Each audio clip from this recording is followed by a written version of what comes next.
Today we're going to paint a beautiful sunflower basking in the sunshine.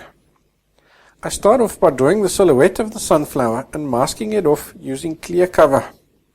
This allows me to quickly paint the background while maintaining perfect edges around the sunflower. For the background, I use cerulean blue and white and a crisscross stroke to ensure I cover the weave of the canvas. Once blocked in, I however smooth the paint with light horizontal strokes across the entire canvas. With that, I can then remove the mask, and can you see how beautiful and crisp my edges are because of the mask that I've used? If you have time, I recommend leaving the painting to dry, as that will avoid accidentally getting any of the sky color into your sunflower area as you paint the sunflower. As you can see, the sunflower has a ton of petals, so you need to be patient when painting them. I like to paint them in a two-step process. I first paint the basic shape and shading of each petal, and then I return to paint the details on each petal. When painting the shading and the shapes of each petal, I'm looking for the basic color of the petal first. You find this by looking at the overall color of the petal while ignoring the details. So if you have trouble doing this, then look at your reference photo by squinting your eyes so that you're looking through your eyelashes. This has the effect of then flattening out the details and getting rid of them for you. The colors that I've used for my petals are cadmium yellow, cadmium orange, titanium white and raw amber. Once you've blocked in the basic colors of the petal, then add shading to indicate its curve. As you move from one petal to the next, you're also trying to indicate that there is distance between the petals. And you can show this in three ways. First, and most importantly, is the change in color and tonal value between adjacent petals. This contrast and color change is often very subtle, so you will have to look carefully to spot it and often even use your artist license to add a little in. The second way you indicate the separation is to ensure that the edge of each petal is a nice and crisp found line. A found line always indicates distance or an angle change. The third method is to paint in the shadows cast by the one petal onto the other. A shadow always indicates height and provides the illusion of depth that you need to make your painting appear like 3D.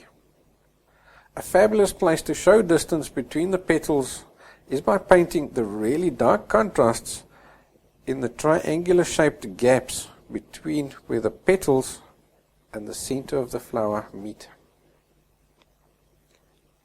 Once all the basic shadings are complete, you can either leave the painting to dry or carefully continue. If you leave the painting to dry, you'll be able to get very fine details into each petal afterwards. So it all depends on how much detail you want to get into your painting. If, like me, you decide to continue and paint alla prima, then you'll end up with a more impressionistic style of painting. To add detail to the petals, I use contrasting tonal values. I'll use a lighter paint on a darker petal and a darker paint on a lighter petal. The detail is then added using a soft filbert brush and a quick slashing motion. When adding the details, don't just add in a bunch of random stripes onto the petal. That's not going to give you a good effect. What you want to do is look at the petal and note in which direction the strokes must go, because these directions indicate the shape of the petal. So by curving the lines, you can even show that the petal curls over. You must also look out for areas on the petal where the stripes are more prominent and add more contrasty stripes in those areas. Remember that each stripe you add is a wrinkle on the petal. So by loading less or more paint onto your brush, you can create that illusion of deeper or shallower wrinkles. I block in the central seed area with a mixture of raw umber, orange and French ultramarine. This gives me a warm but almost black brown. Notice how I've left a tiny amount of canvas visible where the central area meets that outer dark ring. The outer ring has a fluffy texture, so to indicate the fluff that is overlapping the petals, I use my oldest worn out brush that I can find and load it with heaps of paint. I then tap around the edge in as random a fashion as possible until the canvas is covered.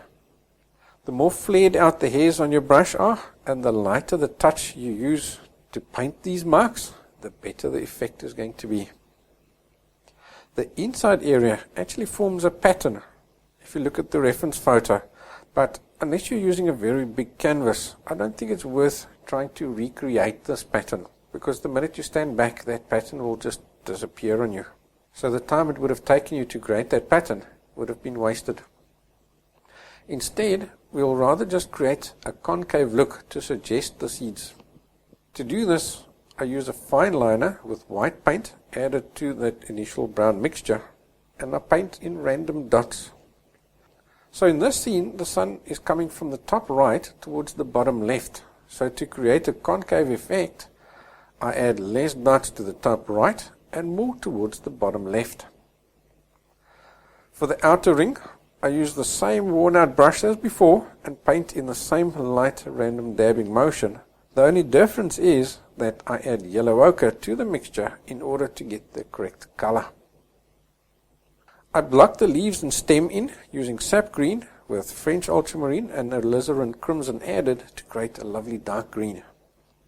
I then suggest some of the leaf detail using sap green, so it's a very low contrast color that we're using here.